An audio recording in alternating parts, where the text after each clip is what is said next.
Hey viewers, I welcome all of you on my channel Inside Tarot 33. It's a general, timeless and collective read for all signs. Right? ये general read है, personal read नहीं है, तो open minded होकर देखिएगा। आज की read में जानने की कोशिश करते हैं कि आपके पर्सन की क्या फीलिंग्स है आपको लेकर for the coming week. Timeless है, तो जब भी आप इस रीड तक पहुंचेंगे आपको ये रीड गाइडेंस देगी। ओके, सो जानते हैं कि आपके पर्सन की क्या फीलिंग्स हैं आपको लेकर, वो इस समय आपके बारे में क्या सोच रहे हैं, क्या उनके दिमाग में चल रहा है। It is for all the viewers, सब लोग इसको देख सकते हैं, मेल फीमेल, कोई किसी भी जेंडर धर्म के लोग इसको देख सकते हैं। राइट, सो जानते हैं उनकी फीलिंग्स क्या हैं, उनके मन में क्या चल रहा है आपको लेकर या इस रिलेशनशिप को लेकर। Okay, I just need one more card. Okay okay, and bottom of the deck is world का कार्ड आया है। ओके, सो जानते हैं अभी और कौन कौन से कार्ड्स हैं हमारे पास में। नाइट ऑफ वॉन्ड्स का कार्ड आया है, ठीक है, एंड सेवन ऑफ पेंटिकल्स का कार्ड आया है, एस ऑफ पेंटिकल्स का कार्ड आया है। अभी सारे साइंस और नंबर भी मैं बता दूंगी। And we have knight of cups, दोनों नाइट आ गए हैं इसमें। Okay okay, and okay, 10 of swords, okay, and moon का कार्ड भी आया है। सो यहाँ पे जो कार्ड्स आए हैं उसमें जो नंबर्स मुझे दिखाई दे रहे हैं वो है number 1, okay, number 7, number 10 and number 18 और 9।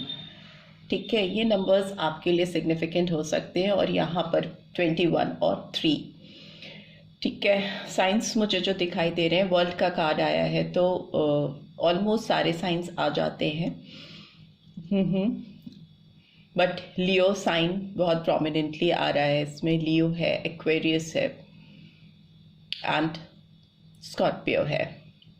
ठीक है, और बाकी इन जनरल देखें तो वॉन्ड्स की एनर्जी है, तो Aries, Leo, Sagittarius, Taurus, Virgo, Capricorn, Cancer, Scorpio, Pisces, Gemini, Libra, Aquarius, और मून है। तो मून है तो पाइसन एनर्जी बहुत स्ट्रांगली निकल के आई है।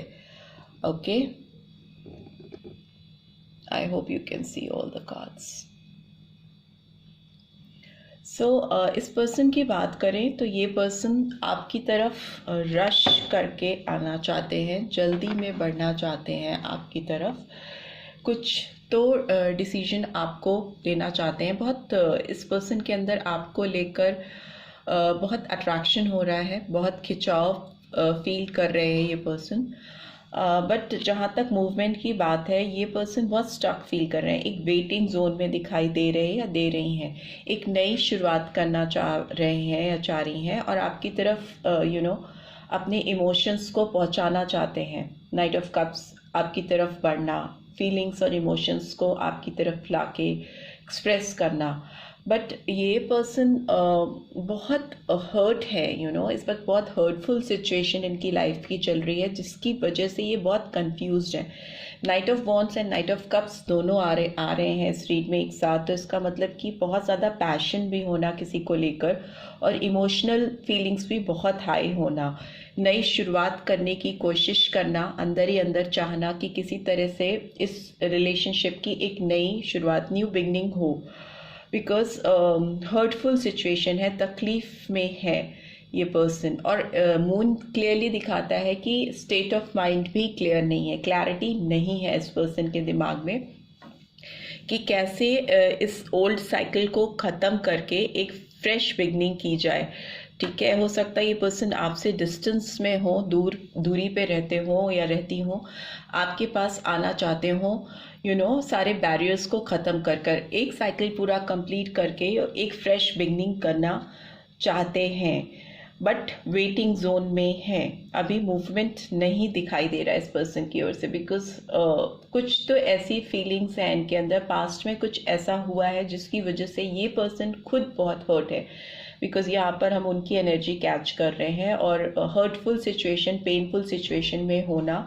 और दूसरी चीज़ ये भी है कि हो सकता है इस पर्सन को बैक में कुछ प्रॉब्लम इस वक्त चल रही हो जिसको ओवरकम करने की कोशिश कर रहे हैं, बिकॉज वुंडेड कंडीशन है बैक में, पूरा ओवरऑल पूरी बैक इनकी स्पाइन हर्ट दिख रही है, और स्पाइन हर्ट होना मतलब स्पाइन में तकलीफ होना। दूसरी जो एस्पेक्ट मुझे दिखाई दे रही है, इस पर्सन का जो आपसे बिहेवियर रहा है पास्ट में, उसमें कहते हैं ना स्पाइनलेस एक्ट, ऐसा कि जिसकी अपनी स्पाइन सही नहीं है, वो किसी के लिए क्या फैसला करेगा, ऐसा कहा जाता है कि स्पाइनलेस एक्ट मतलब कि किसी के अंदर दृढ़ता नहीं होना, डिटर्मिनेशन नहीं होना, कॉन्फिडेंस नहीं होना, और उससे चीज़ों को स्पॉइल करना, कंफ्यूज स्टेट में ले जाकर रिलेशनशिप को छोड़ देना, somewhere in between. Okay, so let's see ये कार्ड्स आए हैं तो क्यों आए हैं, एक एक कार्ड्स को एक्सप्लेन भी करते हैं। नाइट ऑफ वॉन्ड्स का कार्ड क्यों आया है, प्लीज़ डिवाइन गाइड कीजिए। नाइट ऑफ वॉन्ड्स का कार्ड क्यों आया है? I just need one card. This, okay. King of Fire. Okay. Knight of Wands को King of Fire, Wands की King of Wands आया है। पैशन बहुत है इस पर्सन के अंदर आपको लेकर, बहुत रास्ते ढूंढते हुए दिखाई दे रहे हैं। इनके अंदर आपके लिए अट्रैक्शन इस समय पीक पे है, बढ़ रहा है बहुत ज़्यादा, because night of wands and king of wands दोनों आए हैं एक साथ। And why this Seven of Pentacles is here? Why this Seven of Pentacles? Seven of Pentacles का कार्ड क्यों आया है? ओके, एस ऑफ एयर, क्योंकि क्लैरिटी नहीं है इस पर्सन के अंदर, क्लैरिटी नहीं है इस रिलेशनशिप को लेकर कि कैसे बंद रास्ते खोल सकें, कम्युनिकेशन कैसे स्टार्ट कर सकें, क्या एडजस्टमेंट करें अपने अंदर, अपने बिहेवियर में कि ये रिलेशनशिप खुल सके। एस ऑफ पेंटिकल्स का कार्ड क्यों आया है? Three of water, cancer, Scorpio, Pisces. Fresh beginning करना चाहते हैं या चाहती हैं, नई शुरुआत करना चाहते हैं, बट किसी थ्रीसम सिचुएशन में उलझे हुए या उलझी हुई हैं। कम्युनिटी का एक प्रेशर इस पर्सन पे दिखाई दे रहा है। क्लियरली थर्ड पार्टी इंटरफेरेंस है इस पर्सन की लाइफ में, जिसकी वजह से ये फ्रेश बिगनिंग नहीं कर पा रहे हैं, और ये थर्ड पार्टी कुछ भी हो सकती है। ओके, क्या आया है? ओके, नाइट ऑफ कप्स को एम्परर इज इन रिवर्स, तो एरीज साइन बहुत प्रोमिनेंटली आया है। तो number 4, number 3, number 4, number 1, 1 2 3। Okay, so night of cups का कार्ड इसलिए आया क्योंकि ये अपने इमोशनल फीलिंग्स को आप तक एक्सप्रेस करना चाह रहे हैं। इस पर्सन के अंदर हो सकता है प्रीवियसली बहुत घमंड रहा हो, बहुत एटीट्यूड रहा उस पर्सन के अंदर, एक एरोगेंस मुझे दिखाई दे रहा है। Emperor is like someone who is not willing to listen anything, जो दूसरे के पक्ष की बातों को सुनना या समझना नहीं चाहता हो, अपनी ही तरफ से सोचना समझना और कोई फैसला कर लेना, उस तरह की एक डिटर्मिनेशन पास्ट में हो सकती है इस पर्सन के अंदर। एक ओवर कॉन्फिडेंस जिसको कहते हैं, वो कहीं ना कहीं ब्रेक होता हुआ दिखाई दे रहा है। घमंड टूट रहा है, एरोगेंस खत्म हो रही है इस पर्सन की, क्योंकि ये जिस तरह से इस रिलेशनशिप को लेके चल रहे थे उसमें इनका था माई वे और हाईवे वाला हिसाब था। मेरी तरह से चीज़ें चलेंगी तो ठीक है, नहीं तो सब कुछ खत्म। पर अभी उस जोन से बाहर आते हुए दिखाई दे रही हैं या दे रहे हैं। By this 10 of cups is here. 10 of cups का कार्ड क्यों आया है? Okay, ego, see ego is again is in reverse.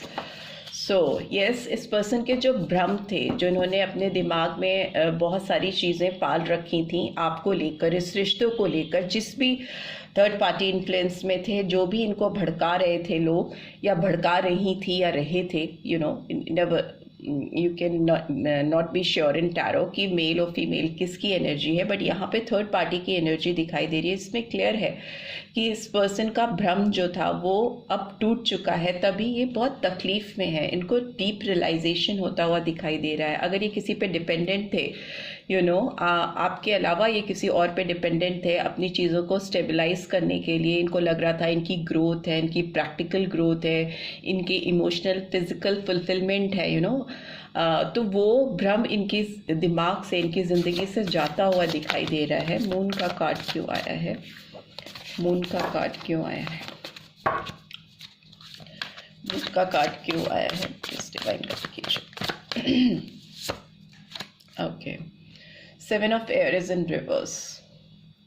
So ये पर्सन जो है, इन्होंने आपके साथ कुछ चालाकियाँ चलने की कोशिश की हैं पास्ट में, जिससे ये रिलेशन एक स्ट्रॉन्ग डिटर्मिनेशन के साथ खड़ा ही नहीं हो सका। जो चीज़ें थी वो कंफ्यूज स्टेट में ही बीच में रुक गई, अटक गई, आगे बढ़ ही नहीं पाई, क्लैरिटी आ ही नहीं पाई इस रिश्ते में आप दोनों के। तो उसमें इस पर्सन को अभी अवेयरनेस आ रही, इनके अंदर एक जागरूकता आ रही है, और ये सावधानी से चीज़ों को ख़त्म करके जो चीज़ें बर्डनसम है उसको ख़त्म कर कर एक नई शुरुआत करना चाह रहे हैं। ये इन्होंने जो चीज़ें की हैं पास्ट में, जो चीज़ें इनसे हुई हैं, गलतियां हुई हैं, उनके जो आफ्टर इफ़ेक्ट्स होते हैं, जो कॉन्सिक्वेंसेस होते हैं, जो कहते हैं ना नतीजे भुगतने पड़ते हैं, तो वो नतीजे ये पर्सन भुगत रहे या रही हैं ऑलरेडी अपने लाइफ में। तभी वर्ल्ड का कार्ड आया है कि एक न्यू बिगनिंग करना, किसी ओल्ड साइकिल को एंड करके एक फ्रेश बिगनिंग करना। And bottom of the deck is queen of earth. तो क्वीन ऑफ अर्थ ये ही कह रही है कि एक इंसान को एहसास होना किसी अगले की प्रेजेंस का। जब वो पर्सन आपकी लाइफ में नहीं होता है, आप मिसिंग जोन में चले जाते हो, तब आपको समझ में आता है कि वो पर्सन कितना केपेबल था, उसके पोटेंशियल्स कितने सही थे, एप्रोप्रिएट थे, प्रैक्टिकली वो पर्सन कितना ग्राउंडेड था, इस तरह की फीलिंग इस पर्सन के अंदर है आपको लेकर। 8 of water is in reverse. तो डेफिनेटली अगर इस पर्सन ने आपको पीछे छोड़ दिया था, आगे बढ़ गए थे और चीज़ों को एकदम बीच मंजर में छोड़ के चले जाना ना, एंडिंग भी नहीं करना, प्रॉपर एंडिंग भी नहीं होती हुई मुझे दिखाई दे रही है इस रिश्ते में, और आगे बढ़ जाना, किसी के साथ रिश्ता ख़त्म भी नहीं करना और उसको कंटिन्यूटी में नहीं रखना, बीच में छोड़ करके आगे बढ़ जाना। तो वो चीज़ अब इस पर्सन को समझ में आ रही है, तभी ये कार्ड रिवर्स में आया, बिकॉज वो अब रास्ते ढूंढ रहे हैं कि कैसे वापस आना चाहिए। King of earth is in reverse, because इनकी लाइफ में वो प्रॉस्पेरिटी, वो सक्सेस जो एक रिलेशनशिप को लेकर ये चाहते थे, इनकी अपनी खुद की ग्रोथ जो ये चाहते या चाहती थी, वो अटक गया है। बट क्लैरिटी आने वाली है, ट्रुथफुलनेस आने वाली है इस रिलेशनशिप में। अगर इन्होंने कोई चीज़ें आपको नहीं बोली थी, रिश्ता ख़त्म करते वक्त अगर आपको क्लैरिटी नहीं मिली थी, तो वो क्लैरिटी अब ये पर्सन आपको डेफिनेटली देना चाहती या चाहते हैं, बिकॉज ये कार्ड्स ऐसा ही रिवील कर रहे हैं, राइट। सो लेट्स सी इस पर्सन की इनर मोस्ट थॉट क्या है इस रिलेशनशिप को लेकर, आपको लेकर। कैसी इनकी इनर मोस्ट थॉट है मेरे व्यूअर्स को लेकर। Okay, finances and career. So हो सकता है इस पर्सन की ज़िंदगी में माली हालत इनकी बहुत अच्छी नहीं हो सकता है ये बहुत चैलेंजेस फेस कर रहे हो अपने करियर को स्टेबलाइज करने में। हो सकता है इनको सक्सेस नहीं मिल पाई हो, बिकॉज नीचे किंग ऑफ अर्थ भी रिवर्स में था।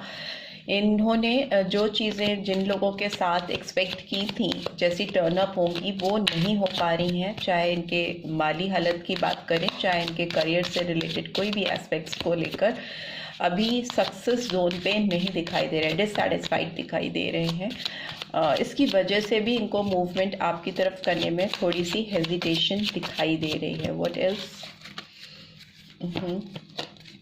चिल्ड्रन, तो बच्चे भी हो सकते हैं आपकी तरफ मूवमेंट में। हो सकता है those who are already married, जिनकी शादी हो चुकी है और उनके बच्चे हैं, तो वो बच्चे आपकी तरफ आने से इनको लग रहा है आपको अपने जीवन में लाएंगे। तो बच्चों का इंटरफेरेंस इनको दिखाई दे रहा है, बच्चे अफेक्टेड हो सकते हैं, those who are married, right.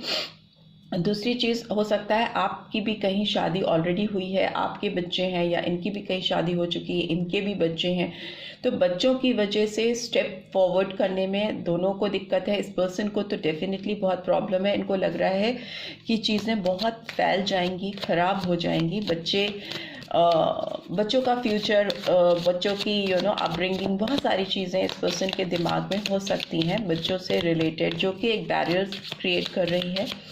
What else do we have? पर ये उन्हीं के लिए है जो मैरिड हैं, ठीक है, और या जिनका एक्स्ट्रा मैरिटल है। अदरवाइज देखें तो जिनके नहीं है तो उनके लिए ये कार्ड सिग्निफिकेंट नहीं है, आप इसको इग्नोर कर सकते हैं। वेडिंग का कार्ड भी आया है। सो मे बी आपसे शादी करना या आपसे जुड़ना, आपको कमिटमेंट देने में ये आगे बढ़ना चाहते हैं, चीज़ों को सही करना चाहते हैं, बट फिनेंस और करियर और for those who are already married हो सकता है ये एक बैरियर क्रिएट होता हुआ इनको दिखाई दे रहा है। What else do we have?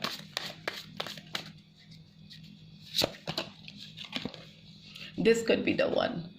सो हो सकता है इनको ऑलरेडी पता है, इनके दिमाग में है कि आप ही हो जो इनकी लाइफ को सही डायमेंशन दे सकता या दे सकती है। आपके साथ होने पर इनकी लाइफ में चीज़ें सही हो सकती हैं। इनको ऑलरेडी पता है कि इनका जो रोमांटिक पार्टनर है, इन ट्रू सेंस रियलिटी में अगर आप देखो तो इनको इस चीज़ का पूरा एहसास है कि आप ही इनको फुल्ली कंप्लीट करते हो। एंगेजमेंट का कार्ड भी आया, तो मुझे लगता है कि ये पर्सन आपको कुछ हायर लेवल ऑफ कमिटमेंट देना चाहते हैं, बट राइट नाउ या देना चाहती हैं, बट अभी जो चैलेंजेस वो फेस कर रहे हैं उससे वो बहुत हर्टफुल सिचुएशन में है, कंफ्यूज स्टेट ऑफ माइंड में है, एक भ्रम इल्यूजन है। ऑल्दो आपको लेकर इनके दिमाग में जो क्लैरिटी थी वो पूरी तरह से आ चुकी है। इनका ईगो, इनकी अकड़, घमंड काफ़ी हद तक ब्रेक हो चुका है। एक अवेयरनेस आती हुई मुझे दिखाई दे रही है, सच्चाई इनके सामने आ रही है, बट कुछ चैलेंजेस हैं जिसको पार कर पाना उनके लिए काफ़ी मुश्किल दिखाई दे रहा है। बट यस, ये आपसे इंगेज होना चाहते हैं या चाहती हैं, बिकॉज इनको लगता है कि इनकी लव लाइफ जो है वो एक नई ऊंचाइयों को तभी पा सकेगी जब आपको वो कोई कमिटमेंट देंगे या देंगी, right. So this is all I am getting. I hope आपको इस रीड से कुछ गाइडेंस मिली है, then do give this video a like, और फर्स्ट टाइम आए हैं तो सब्सक्राइब करके जाना मत भूलिएगा। And thanks for watching. See you next read. Till then, take care. Bye bye.